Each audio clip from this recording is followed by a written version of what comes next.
আসসালামু আলাইকুম বন্ধুরা, কেমন আছেন? আশা করি ভালো আছেন।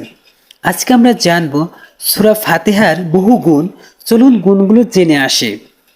একবার মহানবী সাল্লাল্লাহু আলাইহি সাল্লাম একদল সাহাবীকে একটি সাময়িক অভিযানে পাঠালেন। দীর্ঘদিনের পথে সাহাবীরা একটি লোকালয় খুঁজে পেলেন। তারা ভাবলেন কিছুক্ষণ এখানে বিশ্রাম নেওয়া যাবে। লোকালয়ের মানুষ সাহাবীদের মোটে ভালো চোখে দেখলো না।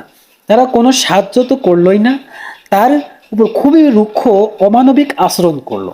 সাহাবীরা সিদ্ধান্ত নিলেন এখানে এক রাতের বেশি থাকা ঠিক হবে না, কাল সূর্যোদয়ের আগেই রওনা দিতে হবে। সেই রাতে লোকালয় গোত্রপ্রধানকে এক বিষাক্ত সাপে কামড় দিল। লোকালয়ের চিকিৎসকেরা হাজার চেষ্টা করেও বিষ নামাতে পারল না। বিষ নামানো না গেলে মৃত্যু নিশ্চিত। এবার লোকজন বাধ্য হয়ে নবী সাল্লাল্লাহু আলাইহি সাল্লামের সাহাবীদের কাছে এসে বলল, আপনাদের মধ্যে এমন কেউ আছে যে সাপের বিষ নামাতে জানে? আমাদের এক দল নেতাকে সাপে কামড় দিয়েছে। একজন সাহাবী বলে উঠলেন, আমরা আপনাদের কাছ থেকে কোনো ভালো আচরণ পাইনি, তবুও চেষ্টা করে দেখতে পারি। যদি তিনি সুস্থ হন তবে এর বিনিময়ে কি হবে? লোকালয়ের লোকেরা বলল যে আমাদের দলনেতাকে সুস্থ করতে পারবে তার জন্য 30টি বকরি পুরস্কার ঘোষণা করা হয়েছে। সাহাবীরা রাজি হলেন। তারা দলনেতার পাশে গিয়ে সূরা ফাতিহা তেলাওয়াত করা শুরু করলেন।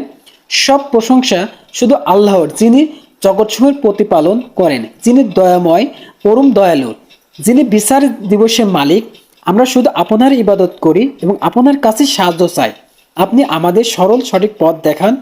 আমাদের পথ যাদের আপনি অনুগ্রহ করেছেন, তবে তাদের পথে নয় যাদের প্রতি আপনার শাস্তি বর্ষিত হয়েছে, যারা পথভ্রষ্ট। আমিন। কিছু বর্ণনা অনুযায়ী তারা 7 বার সূরা ফাতিহা তিলাওয়াত করেছিলেন, তারপর সামান্য থুতু নিয়ে ক্ষতস্থানে মেখে দিয়েছিলেন। কিছুক্ষণ পর লোকালয় দলপতি সুস্থ অনুভব করতে লাগলেন। তিনি রোগমুক্ত হয়ে গেলেন। প্রতিশ্রুতি অনুযায়ী সাহাবীদের 30টি বকরি পুরস্কার দেওয়া হলো। ফিরে আসার পথে একটি সাহাবী মনে হলো, আচ্ছা, এই বকরিগুলো তো আল্লাহর আয়াত ব্যবহার করে পেয়েছি, এগুলো খাওয়া কি হালাল হবে? এরপর সবাই মিলে সিদ্ধান্ত নিলেন এখন কিছু করার দরকার নেই, আগে মদিনায় ফিরে যাওয়া যাক। মহানবী সাল্লাল্লাহু আলাইহি সাল্লাম এই ব্যাপারে কি বলেন তা জানা প্রয়োজন। সাহাবীরা মহানবী সাল্লাল্লাহু আলাইহি সাল্লামের কাছে গিয়ে সবকিছু খুলে বললেন। মহানবী সাল্লাল্লাহু আলাইহি সাল্লাম ঘটনা শুনে অবাক হলেন। তিনি বললেন, তোমরা কি করে জানলে যে সূরা ফাতিহা দিয়ে রোগের চিকিৎসা হয়? আমি তো এ ব্যাপারে কিছুই বলিনি।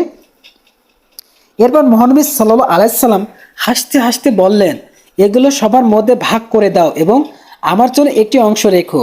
সাহাবীরা খুশি হয়ে চলে গেলেন এবং বকরিগুলো সবার মধ্যে বন্টন করে দিলেন। হাদিসটি আবু সাঈদ খুদরি রাদিয়াল্লাহু আনহু থেকে বর্ণিত।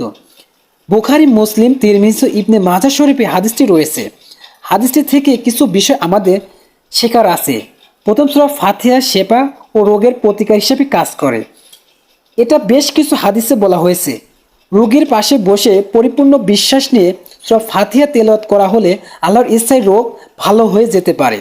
দ্বিতীয়, এই হাদিসে থেকে বোঝা যায় আল্লাহর বাণী অবিশ্বাসীদের উপরও কার্যকর হতে পারে, যেহেতু কোরআনকে আল্লাহ মানবজাতির জন্য প্রেরণ করেছেন। তৃতীয়, কোরআনের আয়াত ব্যবহার করে উপার্জন করা হালাল। মহানবী সাল্লাল্লাহু আলাইহি সাল্লাম নিজে এতে সায় দিয়েছেন এবং এ কাজে সাহাবীদের উৎসাহিত করেছেন।